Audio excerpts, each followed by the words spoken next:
Hey, Riddle here. Welcome to my channel, or welcome back to my channel.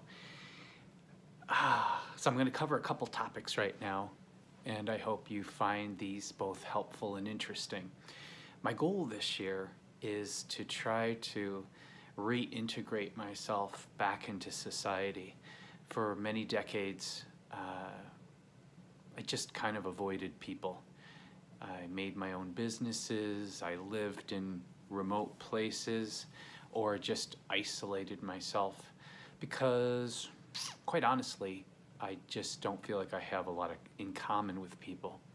But also, I have to say I'm a bit maladjusted from childhood abuse and trauma and, all that children of alcoholics crap. So, though if you saw me publicly, you'd never guess in a million years, because I can be so convincing in a crowd that I'm so comfortable and like a social butterfly. But it takes so much energy that just going out to the grocery store or going to a party, when it's all over with, I'm exhausted.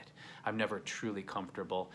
And I often find that because I have so little in common with other people, it's just always the give, give, give. And rarely do I feel stimulated by the conversations around me or what people have to share. But that being said, we need people and we need community, and especially if you're building a business or you move somewhere new, it's important to have resources and friends and what have you. So one of the things that I realized that I do is that I take things extremely personally. Everything. And I think a lot of people do that now because society has kind of taught us that, we are the individual. We are the individual, and the ego and what you have and what you've done is who you are, and people measure you on that. And so because that's such a firm belief, when people don't act a certain way or don't measure you the way you feel is fair, we react.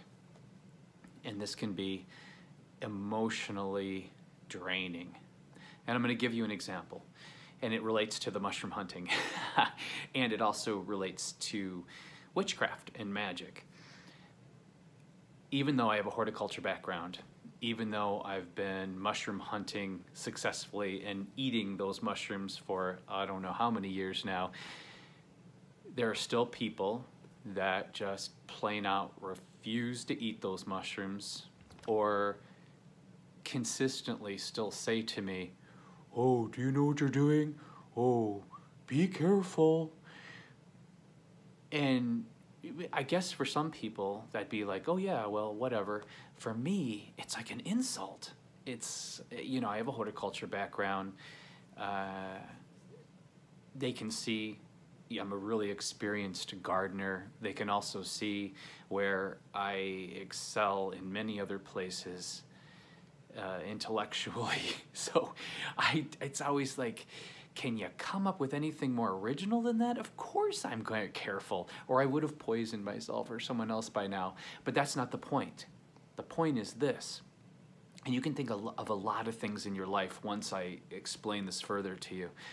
The point is that, in general, our friends and family and the people around us are always going to project their fears and insecurities onto us. This is just normal human behavior, normal human psychology. So if you can accept the fact that often when people criticize us directly or indirectly, or mistrust us, or seemingly have no faith in us, if you can take a deep breath and not allow that to permeate your ego and become defensive about it, you will see really quickly how many people around us and how common it is for people to live in fear and be incredibly insecure and very uncertain about their life and their life decisions and their intelligence. So in 2019, I'm going to try to stop taking things so personally and start being more sympathetic to people and understanding a people, and trying to start to believe that it's not all about me.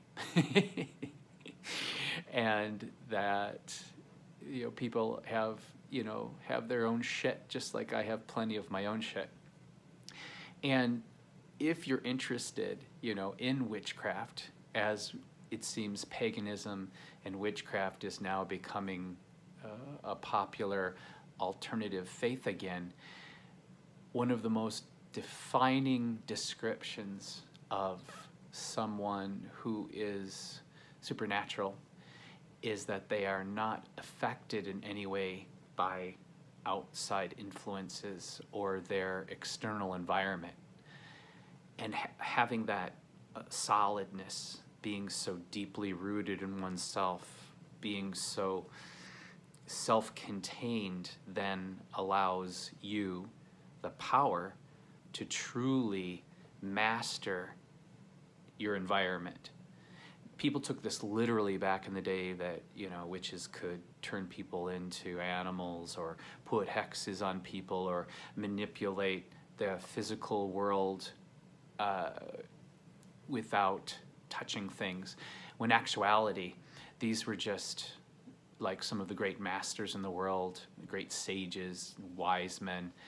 They just had mastery over themselves instead of always trying to control and master everything and everyone around them. So my biggest advice to you, if you're considering getting involved in the occult, is realizing from the beginning it's not the Eye of Newton era toad and wearing a pentagram. It's the journey of self-mastery, which is applicable to anyone in any walk of life. That's it.